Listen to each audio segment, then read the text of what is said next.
का अयादा करता हूँ। इसके साथ मिसाक मुफाहमत की भी मैं उनको दावत देता हूँ। इंशाअल्लाह हम मिलकर पाकिस्तान को अजीम बनाएंगे और सर फख्र से बुलंद करके आगे चलेंगे। कि आप जितना शोर मचा लें, जब ठंडे होकर बैठे तो ठंडे दिमाग और दिल से सोचें कि क्या मैं ये बात गलत कर रहा हूँ। नौमुंतखब वज़ीर-ए-आज़म शहबाज शरीफ की अपोजिशन को मुफाहमत की दावत। अपनी पहली तकरीर में कहा, आए मिलकर मुल्क संवारे। अभी शोर शराबा कर रहे हैं, बाद में ठंडे दिमाग से सोचना। पाकिस्तान को पांव पर खड़ा करना मुश्किल ज़रूर है, नामुमकिन नहीं। कभी इंतकामी सियासत का नहीं सोचा। मुल्की इदारों के पास जाने के बजाय IMF को ख़त लिखना सबसे बड़ी मुल्क दुश्मनी है। 9 मई को GHQ core commander house airbase पर हमले हुए।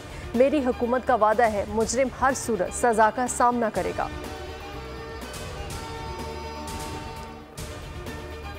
IMF को खत लिखने की क्या जरूरत थी? इससे बड़ी मैं समझता हूं कि मुल्क दुश्मनी क्या हो सकती है। 9 मई को GHQ में कोर कमांडर हाउसेस में